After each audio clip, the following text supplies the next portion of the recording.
11 महीने की नौकरी, 12वां महीना बेरोजगारी। 2025 में सुप्रीम कोर्ट का साफ रुख। अगर आप संविदा कर्मचारी हैं या 11 महीने की नौकरी पर सालों से काम कर रहे हैं तो यह खबर आपकी कानूनी जानकारी के लिए है। और अगर आप चाहते हैं कि ऐसी जानकारी हर कर्मचारी तक पहुंचे तो खबर शुरू होते ही अभी लाइक कर दीजिए।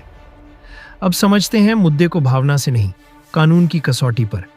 देश में वर्षों से सरकारी विभागों में एक व्यवस्था चल रही है, कर्मचारी को 11 महीने के कॉन्ट्रैक्ट पर रखना, फिर एक छोटा ब्रेक और उसके बाद फिर वही नौकरी। सुप्रीम कोर्ट ने 2023 से लेकर 2025 तक अपने अलग अलग आदेशों में इस व्यवस्था को ध्यान से परखा है।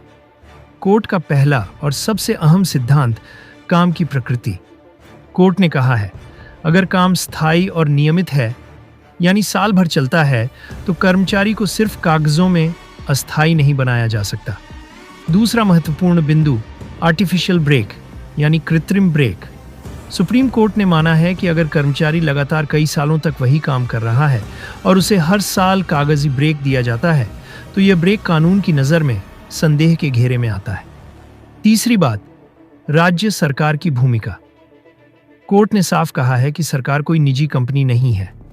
उस पर संविधान का अनुच्छेद 14 और अनुच्छेद 21 पूरी तरह लागू होता है, यानी समानता का अधिकार और जीवन व आजीविका का अधिकार। इसीलिए सरकार हायर एंड फायर की नीति अपनाने के लिए स्वतंत्र नहीं है। चौथा और बहुत जरूरी बिंदु, 2025 तक सुप्रीम कोर्ट ने यह भी स्पष्ट किया है कि रेगुलराइजेशन अपने आप में कानूनी अधिकार नहीं है, लेकिन मनमानी से निकाला जाना भी सरकार का अधिकार नहीं है। मतलब साफ है, नौकरी तुरंत पक्की नहीं, लेकिन बिना कारण निकालना भी नहीं।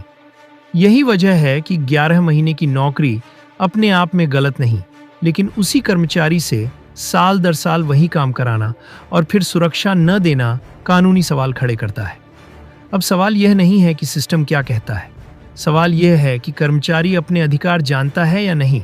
अगर आपको लगता है कि यह जानकारी हर कच्चे कर्मचारी तक जानी चाहिए तो इस खबर को अभी लाइक कर दीजिए और रिपोर्टर सनी शर्मा को फॉलो कीजिए, क्योंकि जब जानकारी मजबूत होती है तभी लड़ाई सही दिशा में जाती है।